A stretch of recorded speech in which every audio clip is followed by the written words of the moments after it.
udah mulai ngelirik karena saya buat story itu. Di reply salah satu guru saya, kebetulan itu gurunya juga ketua pembina OSIS gitu. Iya. Dia lihat story saya pas saya nyanyi gitu, saya iseng, terus di reply sama gurunya, subhanallazi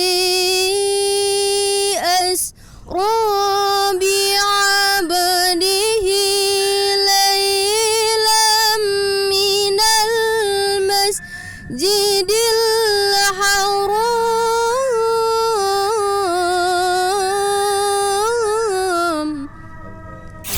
Jadi kalau misalkan ibu nggak ada, ya dunia saya kayak nggak ada gitu.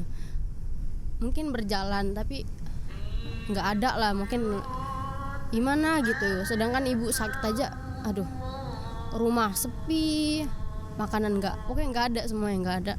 Jadi semenjak ibu di sini udah alhamdulillah selesai operasi, jadi kayak gini ya rasanya ibu sembuh, ibu sehat. Kayak nggak mungkin sih kemarin Pak pas ibu sembuh yang tiap harinya ibu di kasur gitu. Jadi semenjak lebih kesini saya lebih bersyukur sih Pak. Yang mungkin kemarin banyak ngeluh, jadi ada inilah, pokoknya ibu segalanya lah bagi saya. Kan banyak nih teman-teman sekarang yang pacaran, kalau contoh kecil yang buang-buang waktu, kalau dia ketiduran pasti kan minta maaf nih Pak, aduh maaf semalam ketiduran, kan ngapain harus minta maaf. Udah ini berdebar-debar, kalau ibu berdebar Pak itu terasa di kasur gitu nah Pak, di kasur spring bed itu kan gemetar gini juga, jadi kita yang bareng ikut gini. Loh kok ibu kambuh lagi, takutnya ada yang bocor ya, saya bilang gitu. Ibu bangun, udah matanya udah ke atas gini, kak tolong panggil ini tante sebelah, tante yang bidan. Nah ibu kenapa? Ibu udah diam, udah pokoknya udah mukanya udah pucat, bibirnya udah hitam, biru, matanya udah ke atas, pokoknya udah pucat banget. Saya nggak tahu, saya di luar, saya pokoknya yasinan di luar sambil nangis, nggak tahu lagi mau ngapain. Jadi ayah saya kaget situ, pokoknya yang saya nggak pernah lihat ayah nangis, saya udah lihat semuanya, dari ayah nangis, ayah pokoknya semua deh udah kelihatan semua. Kalau misalkan orang tuanya masih sehat, tolong kalau misalkan orang tuanya bilang jangan deh ke situ, udah pasti itu yang terbaik. Karena saya udah pernah sebenarnya, jujur udah terlalu banyak melawan, saya jujur melawan. Saya anaknya keras, batu banget dibilang. Saya lihat sekarang banyak yang di TikTok kayak merasa dikekang banget sama orang tuanya, terus kayak merasa orang tuanya kurang ngerti dia. Saya juga kadang ngerasa kayak gitu, tapi jujur di situ bukan orang tua yang kurang ngerti kita yang kurang ngerti dia. Orang tua ini bandingin, ya mungkin ambil sisi positif. Iya benar, sisi positifnya dibandingin, ya mungkin kamu ambil positifnya, orang tua kamu mau lebih baik. Kalau dibandingin sama yang lebih baik, ya udah ambil baiknya, oh dia baik. Kalau memang nggak bisa, ya setidaknya pelan-pelan perbaiki diri, koreksi diri. Memang terkadang kita anak-anak juga mau ditanya kamu kenapa, tapi satu sisi juga kan orang tua juga banyak masalah. Anak-anak mungkin masalahnya lebih ke percintaan lah, ke sekolah lah, ya kan. Ya kalau ada masalah kita juga harus lebih terbuka sih. Saya jujur juga dulu tertutup sama orang tua Pak. Apa-apa saya tertutup. Di situ saya juga yang tersiksa. Nah, kita kembali dengan tadi ya. Misalkan ada ibu hadir di depan Ade ini, apa yang ingin Ade utarakan ke ibu? Langsung coba utarakan. Seakan-akan ibu itu ada di depan Ade. Karena saya yakin setelah ini saya edit, saya upload, pasti ibu akan menonton. Masya Allah, ibu dapatkan anak yang solehah seperti ini Bu. Ibu harus banyak-banyak bersyukur, karena belum tentu di luar sana punya anak seperti ini. Ya, anak yang menurut orang tua, aslinya nurut sama orang tua, ibadahnya bagus, kegiatannya juga positif semua.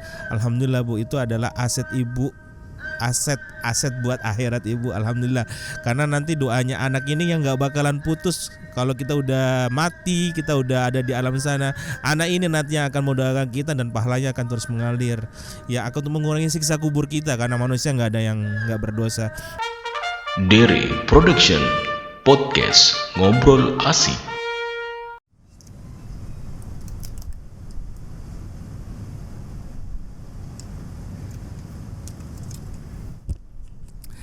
Ya, segar ya? Segar, oke. Baik sahabat, jumpa lagi di channel Dere Production dan kita masih di channel kita, yaitu untuk hari ini kita akan podcast ya. Kita akan podcast. Tentunya podcast hari ini kita akan lebih seru karena hari ini kita kebetulan mengundang bintang tamu kita yang sangat spesial banget ya, dan kita datangkan dari jauh ya. Jauh banget dari Kalimantan. Dari Kalimantan ya, jadi kita datangkan bintang tamunya langsung dari Kalimantan ya. Kalau nggak salah waktu itu kita pesankan tiket pesawat juga untuk kesini ya. Iya benar. Mana ada. Jadi teman-teman, ceritanya nih kenapa saya bisa sama adiknya. Kita kenalan dulu sih dengan adik siapa? Nabila Kirani Putri. Nabila Kirani Putri. Biasa dipanggil apa? Kirani. Kirani atau Kiran ya? Bisa Kiran bisa. Bisa. Jadi ini adik Kirani ini kebetulan kita satu kos-kosan di sini ya, satu bangunan kos-kosan tapi beda kamar, dan kita di sini sama-sama ikhtiar ya. Kalau saya di sini adalah ikhtiar untuk mengobati anak saya, sedangkan adik Kiran ini ikhtiar untuk pengobatan ibu ya. Ini kenapa sih saya kok mau podcast sama adik Kirani ini? Kirani karena sebelumnya memang adik Kiran ini suka sekali sama anak kecil. Kebetulan si kakak Arya ini anak saya punya adiknya, biasa adiknya sering gendong ya karena kerasa gemes banget. Nah di situ kita sempat ngobrol banyak hal sehingga saya tertarik untuk kita angkat ke dalam podcast ya. Jadi adik Kiran ini berasal dari daerah Kalimantan teman-teman. Kalimantan tepatnya di daerah mana? Kalimantan Utara di Kabupaten Nunukan. Iya. Oh itu kalau kita lihat di sana itu kan biasa kalau Kalimantan itu kita akan identik dengan namanya kebun kelapa sawit ya, seperti itu. Apakah di sana juga masih seperti itu? Maksud dalam artian tempatnya ada itu banyak perusahaan kelapa sawit? Iya, di tempat saya itu lebih kebanyakan ke perusahaan kelapa sawit itu bisa lebih dari 3 kalau nggak salah. Berdekatan sama pabriknya. Ya berarti di sana kalau kita lihat banyak ini ya, istilahnya pohon-pohon masih banyak, daerah masih hijau banget ya di sana ya. Masih hijau banget, pokoknya depan belakang kalau bisa semua pohon kelapa sawit. Iya pohon. Berarti sejuk banget teman-teman. Beda ya kalau di Jakarta ya. Udah nggak ada di sini, udah jarang lihat pohon. Nah jadi berarti waktu datang ke sini kaget juga, yang ada bukan pohon tapi malah gedung-gedung yang tinggi ya. Iya kaget banget. Berarti kalau bisa disembuhkan di sana sudah kota yang besar atau masih daerah perkampungan begitu sih? Berhubung saya tinggalnya bukan di kabupatennya. Kalau di kabupaten udah kurang lebih udah sama, cuman masih ada fasilitas yang belum ada. Jadi udah lumayan kota kalau yang di kabupatennya. Kalau di tempat saya memang masih desa gitu Pak, masih desa. Ya jadi di kota, tapi di kota itu dibagi-bagi berapa desa-desa seperti itu ya, sama seperti di tempat Pak Guru juga ya, Merauke, kota Merauke, tapi banyak kampung-kampungnya seperti itu ya. Tapi kampungnya Ade termasuk rame nggak di sana? Di sana sekarang udah rame, tapi perumahannya masih yang mencar gitu Pak, jadi nggak ngumpul di situ. Ya teman-teman, biasanya kalau kita berbicara tentang daerah Kalimantan pasti kita akan identik dengan namanya kebun kelapa sawit ya. Selalu kita akan berbicara tentang pasti di sana perusahaan banyak deh, perusahaan sawit, tambang ya seperti itu. Tapi kita juga pengen tahu nih Dek ya, kira-kira kehidupan para remaja di sana seperti apa sih kalau anak muda seperti itu? Apakah mereka di sana pergaulannya sudah sama seperti yang ada di Jakarta, dalam artian anaknya suka rame-ramean, suka kumpul-kumpul ya, atau mungkin pergaulannya di sana seperti di sini misalkan agak sedikit bebas seperti itu, gimana? Kalau untuk di sana tempat saya nggak terlalu bebas sih Pak. Kalau kumpul iya memang mungkin ngumpul, tapi ya masih ada batasan sih sepertinya. Masih terlalu ini sama orang tuanya.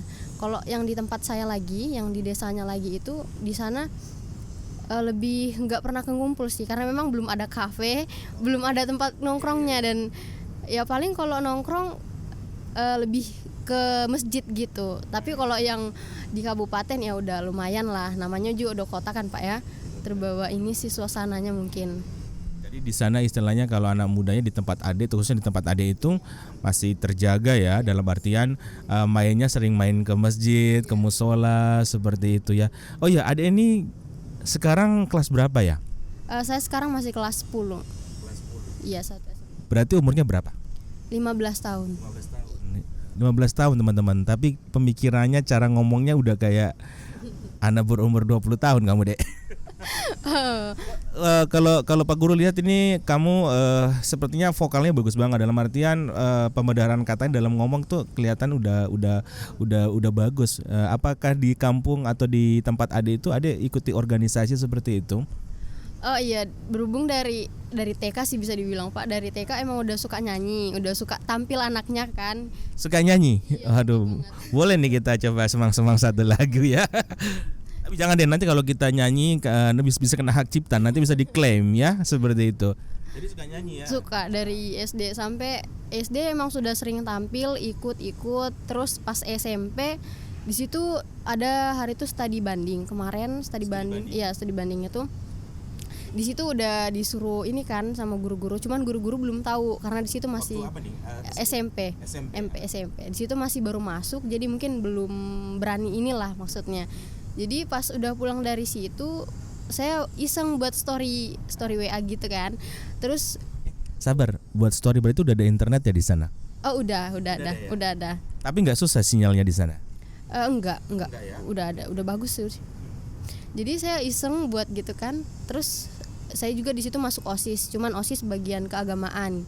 Nah, ini biasanya kalau udah masuk OSIS ini organisasi itu di situ kita dilatih untuk mental ya, dilatih untuk berbicara di depan ya. Waktu itu jabatannya apa nih waktu jadi OSIS? Di situ kayaknya anggota biasa sih Pak waktu masuk SMP, waktu di OSIS itu, cuman di bagian bidangnya saya ketuanya di bagian bidang itu. Oh, sabar dulu, ini SMP-nya negeri atau swasta? Negeri. Iya. Jadi di situ gurunya udah mulai ngelirik karena saya buat story itu. Di reply salah satu guru saya, kebetulan itu gurunya juga ketua pembina OSIS gitu. Iya. Terus dia lihat story saya. Pas saya nyanyi gitu saya iseng, terus di reply sama gurunya. Aduh nak, kenapa nggak dari kemarin bilang kalau bisa, kan kita nggak sibuk nyarinya pas studi kemarin. Bilang aduh Bu, saya juga enggak ini kan kalau mau langsung bilang. Jadi mulai dari situ ada kegiatan FLS2N kayak kalau nggak salah itu. Iya. Biasanya FL2SN itu ajang tahunan ya. Itu menampilkan seni-seni dan waktu itu ada ikut ya? Enggak ikut, tapi di situ pokoknya udah sibuk lah, di daftar sana sini, udah latihan apa segala macam. Tapi nggak tahu kenapa hari itu pokoknya nggak jadilah, nggak tahu kenapa gurunya. Terus ada acara di kabupaten itu, sekabupaten saya ikut, kebetulan saya ikut ya. Di situ udah mulailah dicari-cari sama guru, mulai dari tilawahnya. Lomba ya waktu itu? Iya lomba. Dan sempat juara ikut lomba? Masuk 5 besar kalau nggak salah. Luar biasa. Ada bisa agak geser sedikit ya biar kelihatan. Nah begitu ya, biar kita bisa lihat wajahnya gitu loh. Soalnya biasa kalau kita podcast sampai banyak diprotes oleh netizen. benar Pak. Jadi memang ada dari SMP itu sudah istilahnya sudah latih olah vokal ya, sudah ikut organisasi sehingga mental itu bisa terbentuk ya. Seperti itu. Nah, itu juga bisa jadi contoh buat adik-adik yang menonton video ini, bahwa gunakan masa muda kalian itu untuk hal-hal yang positif dan sebisa mungkin ikut organisasi seperti itu. Di situ kalian bisa melatih mental kalian. Seperti ini kan biasanya orang grogi gitu kalau di podcast, tapi ini adanya cukup tenang banget ya.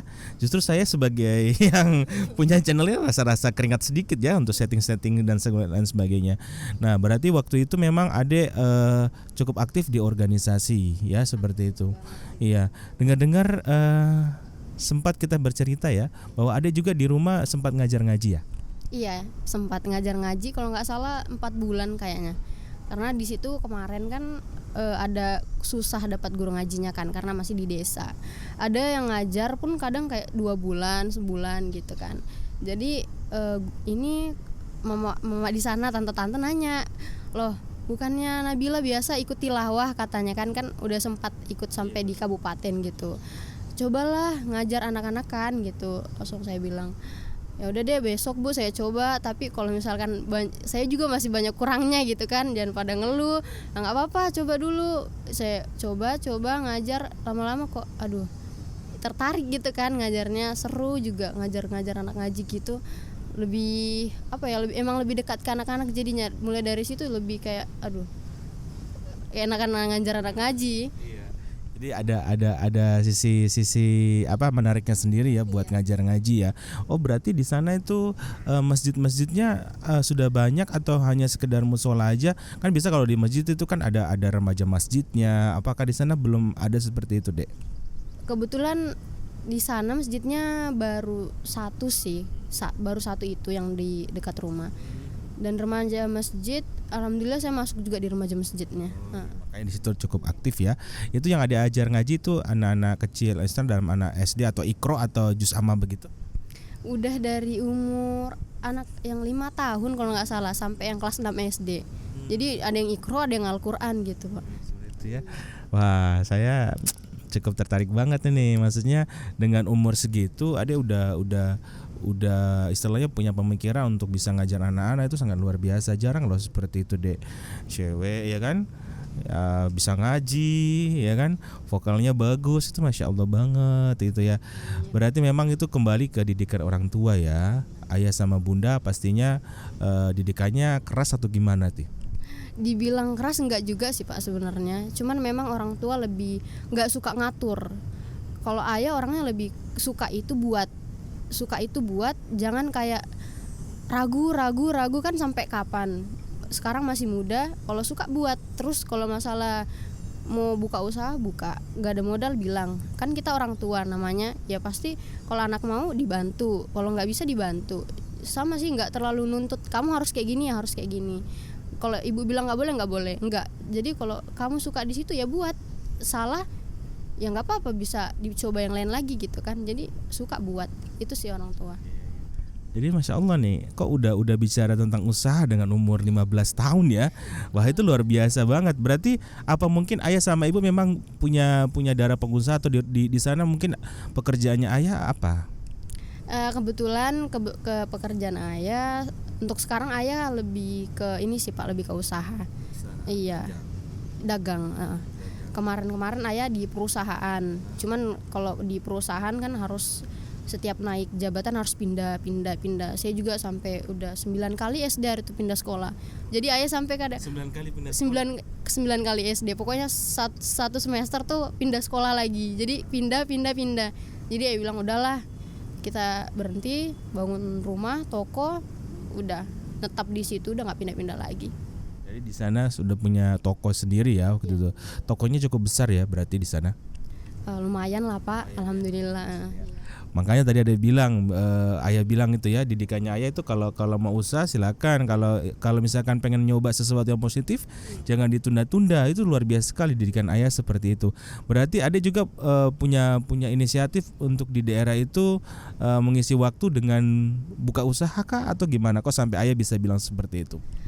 Kebetulan juga saya ketertarikannya lebih ke usaha sih Pak. Jadi iya, karena orang tua punya usaha, jadi kayak setiap mau usaha pasti nanya ke saya juga dulu. Jadi Kak, ini ibu lagi mau jual ini, bagus nggak ya? Jadi kadang kalau mau jualan itu otak saya lebih banyak ke situ jadinya kan, apalagi terakhir ini COVID kan, jadi lebih banyak di rumah.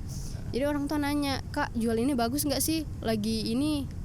Iya bagus, coba dicari-cari dulu ini. Jadi lama-kelamaan, aduh enak juga nih kayaknya menjual nih. Terus kalau di kasir juga kan saya nih yang kayak udah bisa dibilang saya yang kelola gitu. Jadi ketertarikannya di situ sih Pak.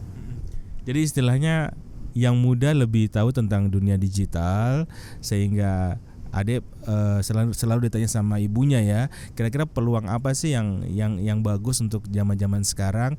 Berarti kan Adek aktif di sosial media ya? Iya benar aktif. Aktif banget ya? Aktif banget. Di Instagram atau Facebook mainnya di mana? Di Instagram sih. Instagram. Iya. Boleh disebutkan Instagramnya, nanti kita tampilin di bagian bawah. Mungkin ada teman-teman yang mau follow. Kiran.n. Iya. Yang lainnya ada Facebook? Facebook nggak ada, cuman Instagram aja. Kalau TikTok? Oh, TikTok ada, tapi lupa username-nya. Oh iya. Dengar-dengar kata dia punya TikTok dan mulai suka dengan TikTok ya. Cuma memang kemarin saya pesan sama adiknya, usahakan kalau main TikTok itu yang positif ya. Jangan mendapatkan banyak teman tapi dengan mengumbar aurat seperti itu, jangan sampai ya Dek ya.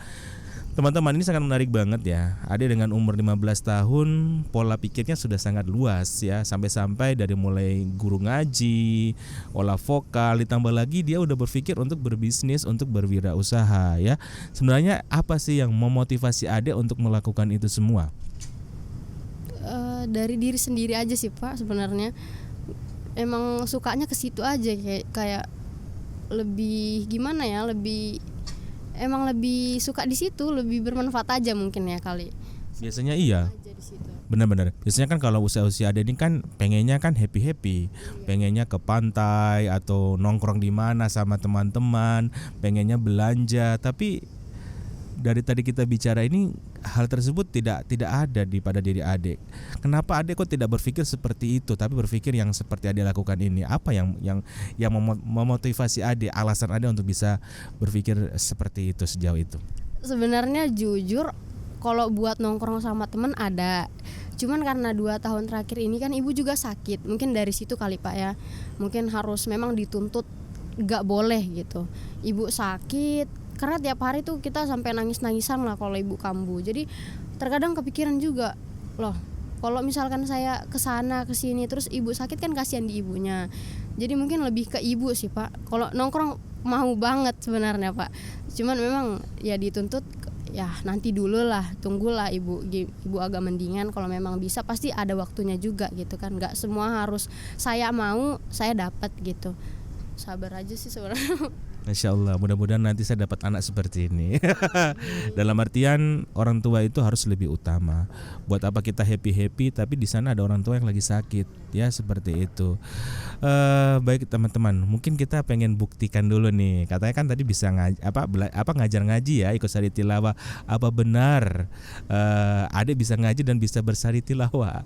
Coba mungkin Ade bisa kasih ke teman-teman satu ayat saja. Ade bacain ya, boleh ya teman-teman ya, kita dengarkan teman-teman. Daripada kita suruh nyanyi kena klaim. Silakan Dek. Nah ini ada bunyi masjid ya, mudah-mudahan suaranya nggak terlalu masuk ke dalam sini. Ini sudah jam berapa ya sekarang? Udah jam 5 teman-teman, mudah-mudahan suaranya nggak masuk ya, mudah-mudahan bisa difilter. Kita minta Adek siapa tadi? Ya Allah lupa saya namanya. Adek Kirani. Mana sering ketemu loh, Adek Kirani. Oke, coba Adek bisa ayat apa yang mau dikasih? Al-Isra ya. Pada tahu nggak nih Al-Isra nih? Kita dengarkan aja.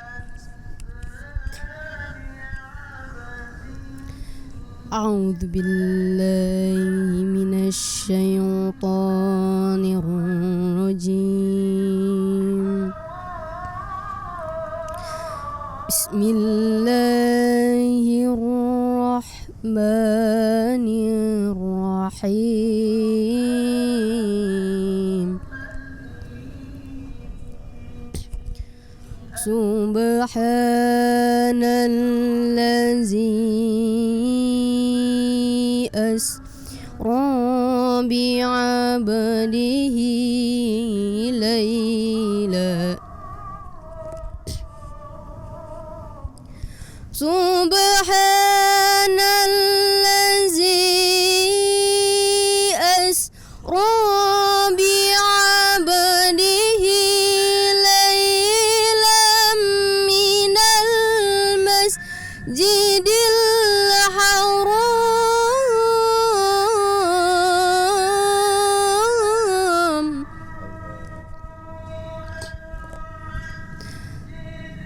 laylan minal masjidil haram ilal masjidil aqsal ladzi barakna hawlahu linuriyahu min ayatina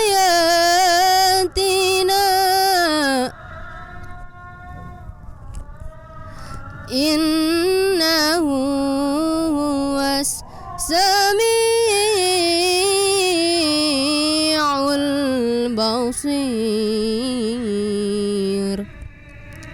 Shadaqallahul azim. Saya merinding teman-teman dengar.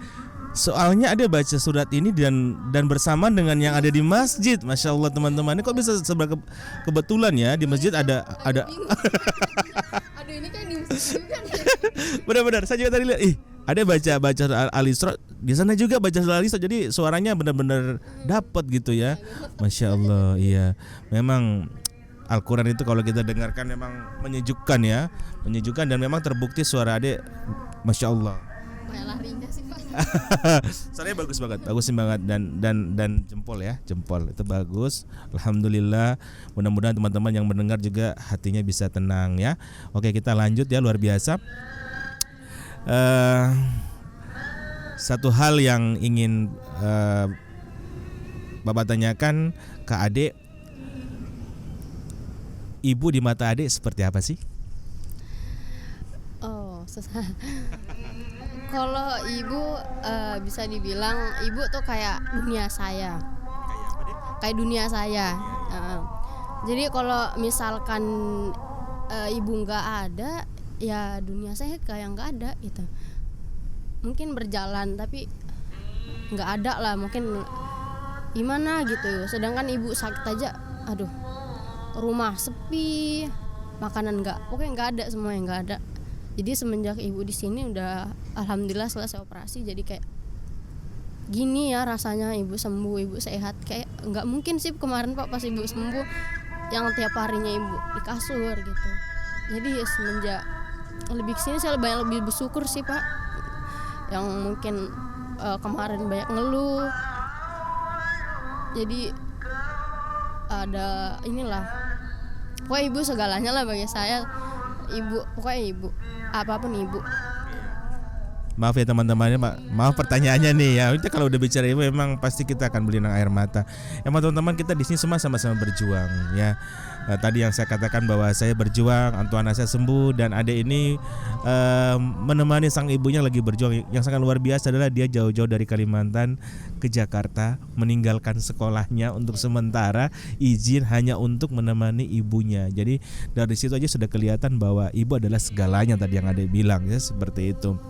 Tapi satu hal yang ingin Bapak katakan ke adik, bahwa memang semuanya kan tidak ada yang abadi ya.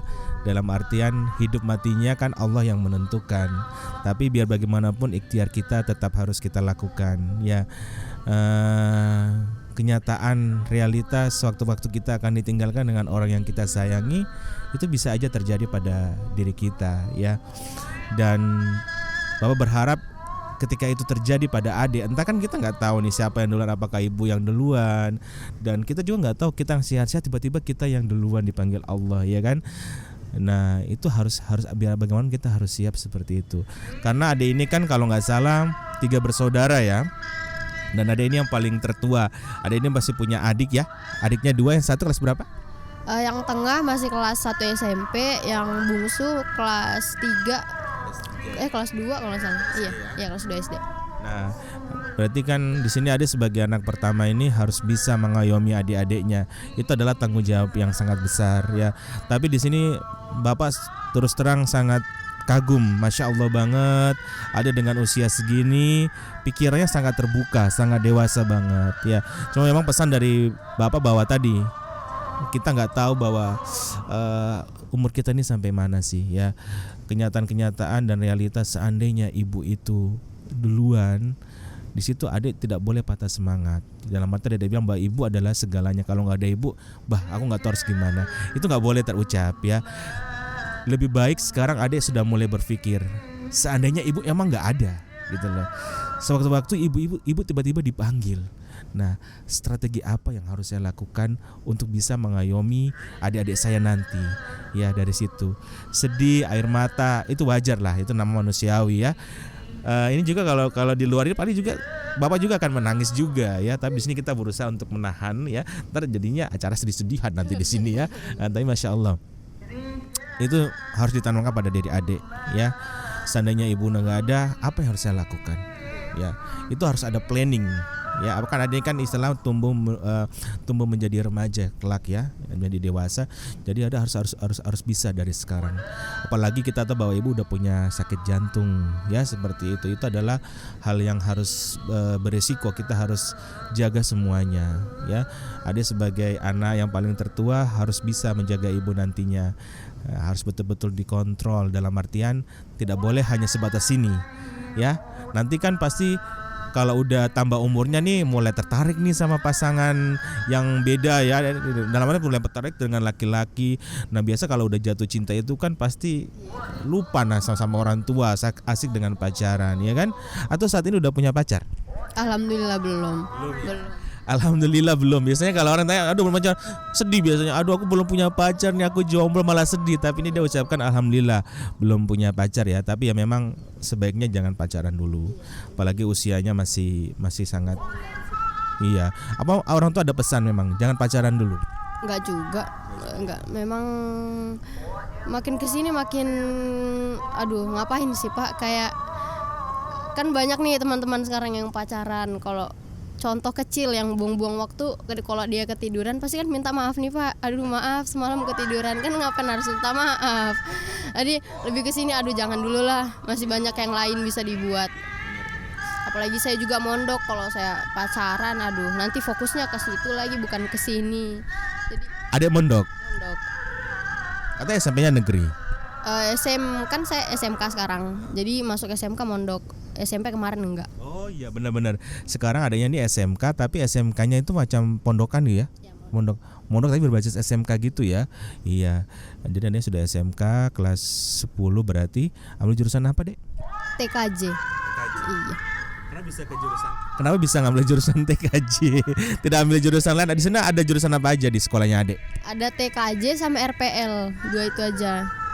Saya juga masuknya, saya juga nggak tahu Pak masuk ke situ kenapa. Emang mungkin gara-gara kemarin ibu sakit itu sih. Cuman saya bersyukur juga sih Pak masuk ke situ, kan kemarin harusnya yang di kota lagi. Cuman mungkin sudah diatur kayaknya sama Allah masuk ke situ. Saya semenjak udah tatap muka saya baru masuk seminggu, terus saya izin, terus sekolahnya juga aduh alhamdulillah dikasih izin. Sampai sekarang saya belum ikut ini ujian ini. Teman-teman iya. Iya ya, sekarang kan kalau teman-teman ini udah masuk bulan-bulan untuk ujian ya. Di sekolahnya Pak Guru juga udah selesai. Jadi Adek selama ini belajarnya online atau apa di kos-kos di dalam kamar kos-kosan sini? Kemarin sempat minta ke gurunya, tapi mungkin gurunya kasih susulan aja, belum pernah dikasih materi sih lagi. Belum. Jadi belum ujian juga ya. Tapi kan memang teman-teman ini alhamdulillah ibunya Ade ini kan sudah selesai operasi ya. Alhamdulillah hasilnya bagus. Jadi sekarang ibunya Ade ini masuk di tahap rehabilitas ya. Di rehab lah bahasanya, rehabilitas apa rehab sih? Saya taunya rehab aja Pak. Aja taunya rehab, ini sudah salah omong nih, ntar diprotes sama netizen. Jadi di rehab itu artinya program pasca operasi. Nanti ibunya dilatih jalan biar bisa menyelesaikan. Biasanya kan kalau habis operasi itu kan badan tidak bisa menyelesaikan sakit-sakit semua, mau gerak sakit. Nah dengan rehab ini ibunya akan dilatih seperti itu, dan itu berjalan sekitar 2 minggu ya. Alhamdulillah ibu kayaknya Senin udah selesai. Iya, jadi mungkin minggu depan udah pulang. Oh iya teman-teman, ini ada satu kejadian waktu itu ya. Boleh kita cerita ya, menarik banget. Jadi setelah operasi ibu rehab yang keberapa ya waktu itu ya? Itu Baru mau rehab ya, habis operasi mau rehab, pas mau pergi rehab tiba-tiba ibu pingsan ya dari kamar mandi. Itu saya ada kan di lantai 1, saya di lantai 2 itu nggak tahu, padahal ada situasi kepanikan dan ada tangisan Ade yang sangat wow banget ya waktu itu. Katanya tetangga saya mungkin waktu pada posisi lagi mandiin anak juga, jadi nggak dengar. Itu bisa diceritain nggak itu gimana kronologinya? Itu kan memang selesai ibu operasi, itu kejadiannya seminggu deh kayaknya. Ibu udah operasi, terus ibu memang kurang tidur, terus ya kita kan juga nggak tahu harus kayak gimana kan. Jadi ya ibu kurang tidur, ibu mungkin juga kurang makanan lah, mungkin kurang diatur lah, maksudnya kurang dikontrol juga. Iya, kurang pola makannya. Jadi di situ paginya kan ibu udah didaftar sama ayah, udah didaftar buat ikut rehab itu. Ikut rehab itu hari pertama, cuman memang belum sempat ikut. Jadi ibu sekitar jam 6 udah masuk ke WC, ceritanya udah mau mandi gitu kan. sampai WC belum ngapa-ngapain ibu udah duduk. Aduh kak, ini kok gelap gitu kan. Maksudnya gimana bu? Cuman memang pas di Kalimantan ibu sering kayak gitu kan pak. Gelap kak, aduh gimana? Ayah ibu gini-gini. Dibawa keluar ibu. Dibawa keluar, didudukin di kasur. Ibu bilang aduh ya gelap nih, udah hilang ini. Udah bilang gitu ibu. Jadi kita kaget. Loh kenapa ya? Apa ambil minyak kayu putih apa segala macam. Dipijitin ibu. Oke udah agak mending. Ada 30 menitan ibu tidur. Bangun lagi. Terus ada yang tante sebelah kamar itu kan, tante itu bidan juga katanya, suaminya habis operasi juga. Jadi selesai di situ ini ibu agak mending, ibu sadar. Udah ini berdebar-debar. Kalau ibu berdebar pak itu terasa di kasur gitu nah pak, di kasur spring bed itu kan gemetar gini juga. Jadi kita yang bareng ikut gini. Loh kok ibu kambuh lagi? Takutnya ada yang bocor ya, saya bilang gitu. Ibu bangun, udah matanya udah ke atas gini. Kak tolong panggil ini tante sebelah, tante yang bidan. Nah ibu kenapa? Ibu udah diam, udah pokoknya udah mukanya udah pucat, bibirnya udah hitam, biru, matanya udah ke atas pokoknya, udah pucat banget pak. Saya nangis, pokoknya adik juga nangis sudah. Jadi tante itu datang, kenapa nak ini? Ibu tante di situ tuh udah kayak aduh kenapa ibunya? Saya nggak tahu tante, tiba-tiba tadi udah dari belakang itu dipompa dari belakang ke jantungnya. Di situ nadi ibu sempat hilang. Pokoknya kalau nggak salah kata tante itu aduh udah hilang, pokoknya orang udah panik semua, saya nggak tahu mau ngapain. Jadi bilang tante udah larilah nak ke rumah sakit. Tante itu masih berusaha di rumah. Saya lari, itu juga saya sadar nggak sadar saya ke rumah sakit ngapain gitu kan pak. Aduh pokoknya harus sampai rumah sakit lah pokoknya. Bilang minta ambulans katanya. Saya lari sampai aduh nggak tahu. Saya lari nggak pakai masker, udah nggak pakai, kayak nggak pakai sendal juga itu. Udah lari pokoknya, udah lari nangis-nangisan. Orang-orang pada aduh kenapa ini kenapa? Saya datang ke rumah sakit. Saya bilang pak, saya juga nggak tahu mau bilang apa sih sambil nangis. Jadi saya bilang pak ibu saya pak. Bilang kenapa ibunya? Ibu saya udah ini pak, udah apa namanya, udah nggak napas segala macam. Bilang tenang dulu, maksudnya gimana? Darurat pak pokoknya lah, saya bilang gitu. Bilang kursi rodanya ada nggak gitu? Saya bilang ada. Saya bilang ya udah pakai kursi rodanya aja deh gitu. Ya udah saya balik lagi saya bilang disuruh bawa pakai kursi roda ya katanya. Bilang tante itu aduh gimana ini susah nak, ibu udah hilang ini kayaknya. Aduh teriak-teriak orang sudah di ini ibu. Pokoknya saya lari lagi sampai ada satu warung di situ, itu memang karyawan rumah sakit ngumpul di situ kan. Bersyukurnya mereka juga ada di situ. Jadi saya bilang, "Pak, tolongin dong ibu saya, udah sesak, udah nggak napas kayaknya di sana. Udah tolongin dong, Pak." Udah lari, karyawan rumah sakitnya udah lari semua. Ibu diambil di situ ibu. Pokoknya ibu dibawa kemarin nadinya udah hilang. Pas ibu dibawa ke IGD itu. Sampai IGD udah saya nggak tahu lagi mau ngapain. Saya sesak pokoknya udah nggak napas, udah juga saya lari. Aduh mau kemana larinya? Saya bingung jadinya. Sampai di sana ibu sempat jatuh lagi. Pakai kursi roda itu kan kepleset lagi. Ibu udah nggak pakai baju sih sebenarnya, itu cuma pakai outer. Udah jatuh di situ di IGD. Saya juga nggak tahu mau ngapain. Saya lihat aja dari jauh, saya udah duduk diam, nggak tahu ngapain. Nangis campur aduk udah segala macam. Ibu masuk di IGD. Di IGD saya sempat di situ. Pokoknya baca sampai ayat kursi nggak tahu berapa kali lagi. Ibu masuk. Alhamdulillah saya dipanggil masuk. Ibu udah sadar. Kayak gimana ya, saya kayak ini beneran atau kayak gimana. Jadi saya sempat gini sih Pak. Terus dibilang lagi dokternya ibunya harus kejut jantung. Sebelum ini juga ibu kan orangnya anti kamera Pak ya, anti kamera, nggak pernah foto. Pokoknya HP-nya tuh nggak ada. Pokoknya fotonya pun ada mungkin yang tahun lalu atau yang gitu. Di situ sebelum ibu dikejut, ibu minta sama dokternya, "Pak, foto dong," gitu katanya. Iya, minta foto sama dokternya. "Buat apa Bu?" gitu. "Kenang-kenangan," bilangnya. "Ayah ada di situ." "Loh Bu, jangan aneh-aneh," gitu katanya. "Foto lah ya," gitu. Tapi itu udah sadar ya? Udah sadar. Foto gitu. Saya nggak tahu, saya di luar, saya pokoknya yasinan di luar sambil nangis, nggak tahu lagi mau ngapain. Jadi ayah saya kaget situ. Pokoknya yang saya nggak pernah lihat ayah nangis, saya udah lihat semuanya. Dari ayah nangis, ayah pokoknya semua deh udah kelihatan semua. Sampai di situ udah masuk ke ruangan kejut lagi, minta foto lagi ibu. "Dokter foto," katanya. "Buat apa Bu?" "Foto lah Dok, buat kenang-kenangan," katanya. Jadi di situ keluar sudah selesai, alhamdulillah kejutnya berhasil. Dokternya panggil, tadi ibunya minta foto deh sama saya gitu katanya, minta difotoin katanya buat kenang-kenangan. Saya kaget dong Pak, kan ibu anti kamera orangnya. Kadang saya ngajak foto aja nggak mau ibu, takut katanya, takut. Jadi saya nanya ke ibu udah sadar? Bu, ibu sadar kalau tadi minta foto? Beneran ibu minta foto? Tapi terasa tadi kayak mimpi lu juga ibu minta foto gitu. Ibu bilang itu kayak Iya, ibu kayak mimpi. Iya, kayak mimpi bilang minta foto. Jadi dia bilang, ibu beneran minta? Iya, minta sama dokternya sampai 2 kali gitu. Ibu sadar. Ibu sadar, jadi ibu bilang, aduh berarti tadi ibu nggak mimpi dong. Jadi saya alhamdulillah yang penting sudah sadar. Jadi ibu bilang lagi, jangan-jangan ibu udah mau pergi kah, atau ini bukan ibu gitu kan? Lah ibu, ini ibu, saya bilang ini ibu kok, sambil saya pegang kakinya, ini ibu kok.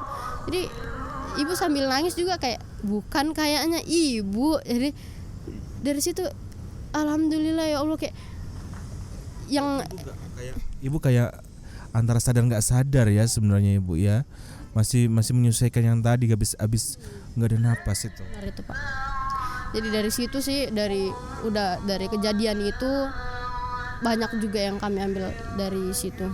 Yang dari ibu yang biasanya ibu demam yang panas biasa, kami bilang kan udah mungkin pengaruh obat atau gimana.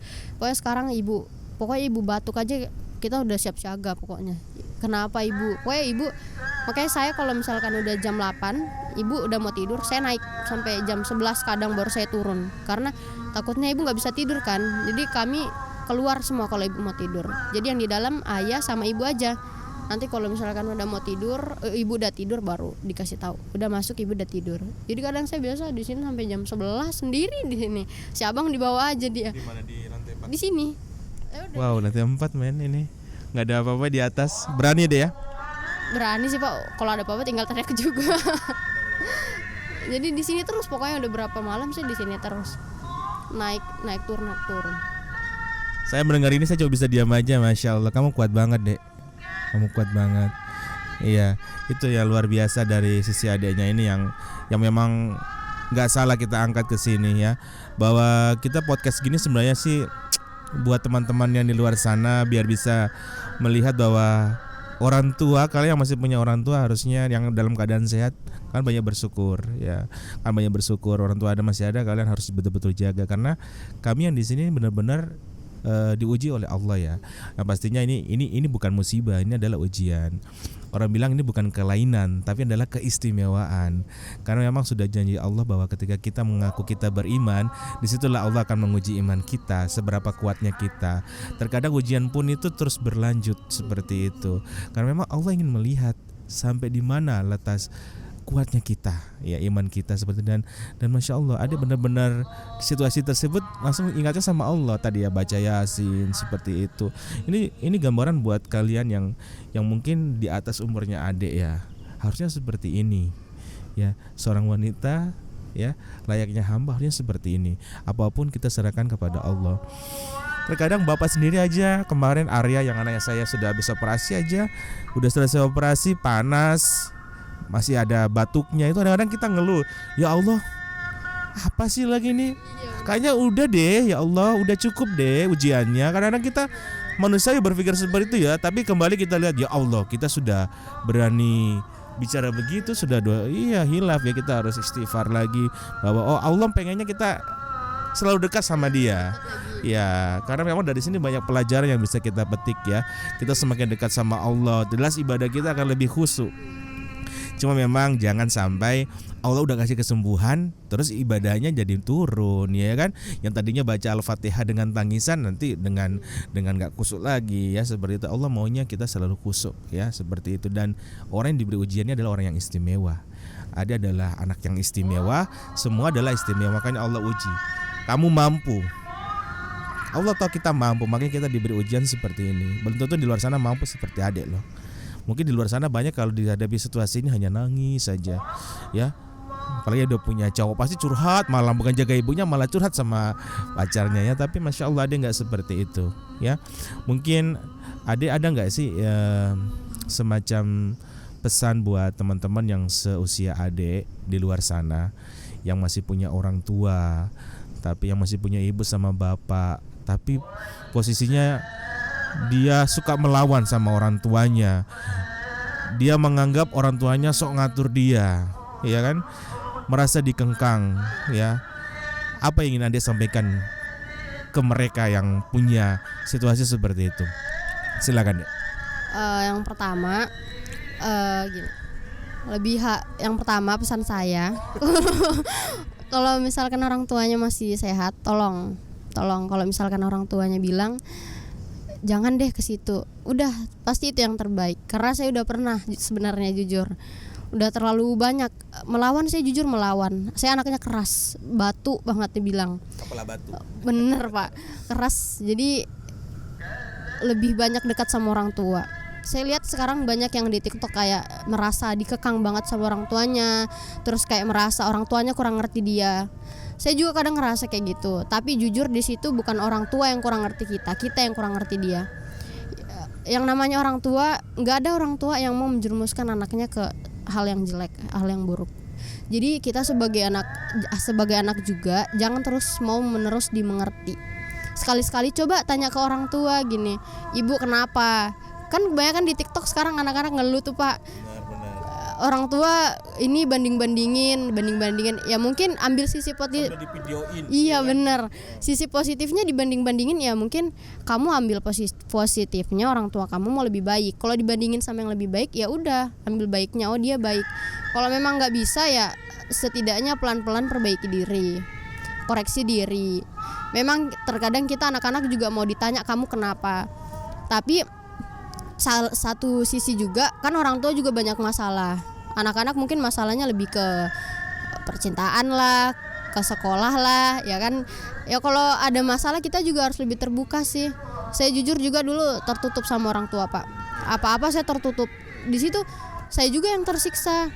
Jadi makin kesini kayaknya kalau cerita ke orang tua lebih aman, lebih enak daripada ke orang.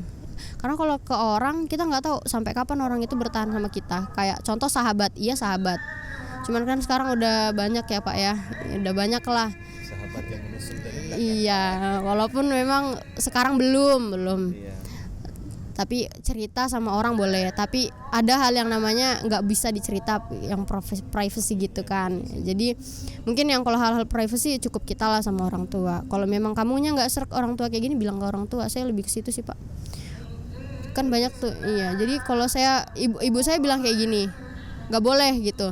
Saya tanya kenapa nggak boleh gitu. Jadi dijelasin, jadi sama-sama ya diskusi lah. Jadi nggak ada yang kayak nangis, cerita ke dia orang tua saya kayak gini. Saya dulu gitu Pak. Jadi gitu, iya, jadi saya nangis. Banget ya. Iya, tapi kalau masih panas-panasnya juga gitu pasti. Saya cerita ke dia, aduh ibuku kayak gini, kok dia begini ya. Anak orang bisa jalan sana sini, jalan malam dikasih mobil, pacaran gini. Tapi nanti kalau udah dingin lagi, aduh saya kayaknya terlalu over deh cerita ke dia. Jadi satu, mumpung orang tuanya masih sehat, coba dimengerti lagi orang tuanya. Kedua, umur sekarang jangan deh yang namanya ngabisin duit, jangan yang namanya mau jalan malam. Aduh, kan baru-baru nih banyak kasus saya yang sama itu yang polisi itu. Jadi lebih aduh ceplosan saya ini. Jadi lebih dekat ke orang tua. Dekat sama orang tua enak walaupun yang segalak-galak apapun orang tua ngebanding-bandingin, pasti di belakang itu, di balik itu dia mau yang terbaik buat kita. Namanya juga orang tua, nggak ada yang tega marah nanti juga, aduh kasihan anak saya. Walaupun memang nggak dilihatkan ke kita sih. Saya lebih banyak sekarang, aduh ibu nih gini. Padahal di hatinya juga dia sakit kalau anaknya dimarahin terus. Saya ngerti sih sekarang. Jadi cobalah lebih terbuka lah sama orang tua. Itu aja sih intinya Pak. Masya Allah. Ya luar biasa banget ya. Tadi yang perlu digarisbawahi adalah jika kalian merasa kalian dikengkang, orang tua tidak dimengerti, jangan berpikir bahwa orang tua kalian nggak ngerti. Tapi kalian yang kurang mengerti baunya orang tua. Dan kalian yakin dan percaya bahwa tidak ada orang tua yang ingin anaknya itu jadi jelek. Ya, terkadang kerasnya orang tua itu adalah bagian dari didikannya yang dia menginginkan bahwa anaknya harus lebih baik lagi, begitu loh. Dan satu hal, ini sudah hukumnya istilahnya sudah ketentuan Allah bahwa restu orang tua adalah segalanya. Apalagi seorang ibu, kalian gak bakalan sukses kalau gak ada restu dari orang tua. Mungkin kalian bakalan dapat sukses sementara, tapi kalian bakalan akan susah ketika restu itu tidak ada, apapun itu ya. Karena ini saya sendiri udah merasa, teman-teman. Saya sudah umur berapa ya sekarang? Umur 18 tahun saya ya. Sudah umur 35 tahun. Kenapa udah umur 35 tahun? Banyak hal yang Pak Gur dapat pengalaman hidup ya. Dari mulai kerja, bisa jadi mohon maaf ya, PNS itu kan harus orang tua. Orang tua merestui saya kuliah di luar, bapak keluar di luar lancar, alhamdulillah. Orang tua merestui untuk bisa kerja, alhamdulillah. Di saat percintaan juga sama seperti itu ya. Zamannya kita masih ababil ya, ceweknya banyak ya kan. Orang tua jangan bilang begini, kita apa sih ini kan urusan perasaan, nggak bisa ya. Semua itu ada peran orang tua di dalam. Kalau orang tua nggak restui pasti semua bakalan kacau seperti itu. Jadi ini masya Allah banget ya, adanya punya pesan sangat bagus buat teman-teman kaula muda yang lihat video ini. Selagi punya orang tua ya, sayangi mereka. Lebih dekat, iya, dekat banget. Karena yakin hidupmu bakalan lurus, ya kan? Bakalan enak banget. Jarang kalian akan dapat masalah, iya. Jarang akan dapat masalah. Lebih enak sih semenjak dekat. Dulu kan agak nggak terlalu terbuka sama ibu, jadi apa-apa pasti masalah. Di OSIS juga kemarin nggak lancar karena ya ini jauh sama ibu itu. Semenjak dekat kok rasanya enak gitu loh. Jadi apa-apa alhamdulillah jalan aja terus. Mungkin karena doa ibu di belakang itu gitu ya. Pastinya doanya orang tua itu yang jadinya Allah memberikan kemudahan kepada kita. Dan yakin bahwa orang tua kan pasti lebih pengalaman lah. Dia pernah muda duluan, dia pernah menjalani pahitnya hidup, dan dia pasti akan tahu ketika kita punya masalah, kita curhat ke dia, pasti dia akan tahu solusinya. Makanya biasanya kan orang Jawa bilang apa-apa ke orang tua, minta wejangan ke orang tua. Nah, orang tuamu sendiri itu yang harus kalian datangi, bukan orang tua yang lain. Seperti itu ya. Terima kasih banyak Adek sudah menyempatkan ke sini buat kita bincang. Ini kita berbagi cerita. Mohon maaf sekiranya dari sini teman-teman bisa mendapatkan pelajaran hidup ya. Bahwa ini loh, kita lagi berjuang, sama-sama berjuang ya. Kalian harus banyak bersyukur. Kita hidup lebih banyak bersyukur. Di saat kita seperti ini, jangan merasa kita jatuh. Kita lihat di bawah kita lagi. Jangan melihat ke atas, tapi lihat di bawahnya kita. Seperti itu. Jadi kita nggak ada habisnya, dan kita cenderung nggak bersyukur seperti itu ya. Mungkin satu lagi yang ingin saya tanyakan ke adiknya. Kalau misalkan saat ini ibu ada di depan adik, ibu ada di kamar sih ya. Misalnya kalau ibu lagi jalan kemana? Oh, lagi refreshing. Iya, berdua. Malam mingguan nih. Perlu ya. Perlu seperti itu untuk refreshing ya. Nah, kita kembali dengan tadi ya. Misalkan ada ibu hadir di depan adek ini, apa yang ingin adek utarakan ke ibu? Langsung coba utarakan. Seakan-akan ibu itu ada di depan adek. Karena saya yakin setelah ini saya edit, saya upload, pasti ibu akan menonton. Ya, ada bisa ungkapkan apa yang ada inginkan ke ibu. Ibu seperti apa? Silakan. Mau sambil nangis boleh, mau sambil tertawa boleh. Silakan Dek. Oke, Bu. Mungkin kalau secara langsung saya kayaknya gengsi saya besar banget sama ibu. Buat ibu sama ayah deh dua-dua. Yang paling pertama kakak mau gini deh, ibu harus sehat terus. Terus kalau udah sehat jangan terlalu banyak gerak. Ini hari ini aja ya udah masak lah, packing lah, beli ini beli itu udah kemana-mana. Jadi harus tetap sehat aja udah cukup. Kalau ibu udah sehat, kitanya juga udah tenang semua. Sehat, ibu harus kuat, terus apa-apa jangan selalu dipendam sendiri. Ibu punya anak 3, terus ibu punya ayah. Cerita ke kami kan lebih enak. Jadi jangan selalu mendam apa-apa sendiri. Terus tuh ya ibu kan sekarang alhamdulillah udah sembuh. jangan berdiam, harus lebih ke dunia lah pokoknya. Dulu kan ibu di rumah terus, pokoknya ibu orangnya nggak pernah foto ibu nggak ada loh sama saya, fotonya paling yang ibu diam-diam saya cekrek gini. Jadi harus lebih inilah Bu, kita harus foto, kita jalan-jalan ke sini, jalan-jalan ke situ. Ibu harus panjang umur, sehat, udah cukup sih. Sama ayah juga, ayah harus sehat biar kita bisa jalan-jalan bareng. Itu aja sih Pak. Buat adik-adik? Buat adik-adik Si abang nih. Oh si abang. Lihat nih. Si abang satu, si abang baik banget sih anaknya. Iya. Enggak neko-neko anak. Bener-bener. Dia nggak pernah nuntut. Maka kadang saya iri juga sama dia Pak. Kok bisa ya nih anak nggak pernah nuntut, dia nggak pernah minta apa-apa pokoknya. Pokoknya barang-barang yang dia punya itu saya yang beli. Maksudnya saya yang minta ke ibu. Bu dia nggak punya ini, kenapa nggak dibeliin? Orang dia nggak minta. HP dia belum pernah beli HP. Pokoknya kadang saya iri. Kok bisa ya dia kayak gitu ya? Jadi saya bangga sih sama Ian. Untuk itu nggak ada apa-apa. Kalau ke Kaila si adek, jangan sering nangis. Kalau nangis ibu kasihan jadinya. Pokoknya itu aja sih Pak. Pokoknya ibu sama ayah harus sehat. Terus harus sehat biar bisa lihat kakak nanti sukses. Biar kita jalan bareng ke tempat yang belum pernah kita pergi. Udah banyak plan sekarang. Udah sehat ibu, alhamdulillah. Itu aja sih Pak. Oke. Ya pasti ibu akan melihat video ini dan adik-adik, itu pesannya dari kakak ya.